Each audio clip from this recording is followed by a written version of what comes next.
Hello friends, in this video we will start learning embedding PHP and HTML. Embedding means to combine the PHP and HTML. Actually there are two ways to use HTML on your PHP page. The first way is to put the HTML outside of your PHP text. That is, for example, consider this example. We suppose we are writing the HTML code like HTML head, body, title, and then H1 example. Then suppose we want to write down the PHP code. So this is our HTML text, HTML code. So if you want to write the PHP code, so we will start with the PHP text. We will start PHP text, then we will write our code and we'll complete the PHP text. So here is the PHP code. So here HTML code is separate and PHP is totally separate. So again, suppose we want to write down the HTML code, we will write the HTML. Again, suppose we want to write the PHP code, then we will write again the PHP opening tag, our PHP code here, and then we'll write complete the PHP tag. Again, suppose we want to write the HTML, then we will write the HTML. So this is the first method.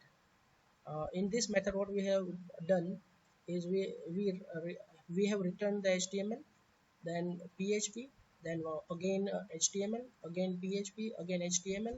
So this is the first method. Whenever you want to write the PHP code, then you just need to start the PHP and complete the PHP tag. And this is the first method.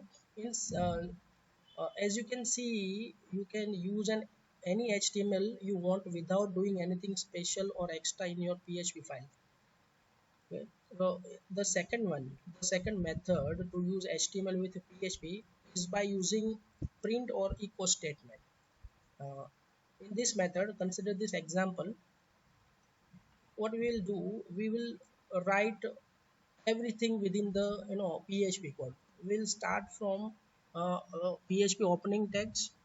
Then here, suppose we want to write the HTML element. So what we'll do it within echo statement. We'll write echo double quotes and HTML element. Last we will write the semicolon. For head title we will again write the echo statement. Echo within double quotes will put this. Third method, in a third statement echo double quotes के अंदर body statement लिखेंगे and again echo and HTML code. Now suppose we want to write the PHP code, then we'll write our PHP code here. Again PHP code echo hello world. Again suppose we want to write a no HTML code, we will write echo within double quotes body and HTML. So this is the second method. In first method, what we have done, we have written HTML totally separate. Then when we need to write the PHP code, we have used the PHP opening and closing tags. Within this PHP opening and closing, we will write the PHP code, again HTML, again PHP code. In this method, we will separate the HTML and PHP. As in second method, we will write everything within the PHP text. If you want to write HTML, you just use either echo or you can use print also. Echo, within echo you will write the HTML elements. So this is the second method of writing to embedding PHP and HTML. Using one or both of these methods, you can easily embed HTML code in your PHP page. Okay, so this is what the embedding HTML and PHP. Next topic is PHP variables. How we can use the PHP variable? It is very easy. In PHP, a variable is declared using a dollar sign. So in every variable, you need to use the dollar sign followed by the variable name. Few important points. As PHP is a loosely typed language, there are two types of language: loosely typed language and tightly coupled language, or you can say tightly language. So we do not need to declare the data type of variables. What is loosely typed language? We need not to declare a variable. We need not to use the data types to declare variable.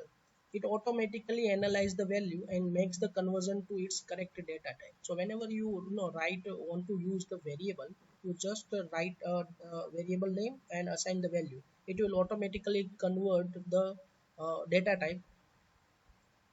Then after declaring a variable, it can be reused throughout the code. So once you know name any variable, you can use in whole program. Assignment operator is used to assign the value to the variable. For example, this is the syntax. How we will write the variable? We will use the dollar, then variable name and equal to value. This is how we can use the variable. There is no need to declare a variable. There are few rules that we have already learned in earlier programming languages. Few are the difference. For example, a variable in PHP variable must start with the dollar sign. Then you are supposed to write down the variable name. It can contain alphanumeric characters and underscore. That is, in a variable name, you can have only characters, digits, and underscore. A variable name must start with the letter or underscore. Next, a variable cannot contain a space. Within variable name, you cannot give the space. One thing to keep in mind is that the variable name cannot start with a number or special symbols. You need to start it with either characters or underscore. And last important point is PHP variables are case sensitive. So dollar name and a dollar capital name both are treated as different variables. So PHP is a case sensitive language. Okay, so this is what about the PHP variable. We will see the concept of this variable uh, again in the next video. Thank you.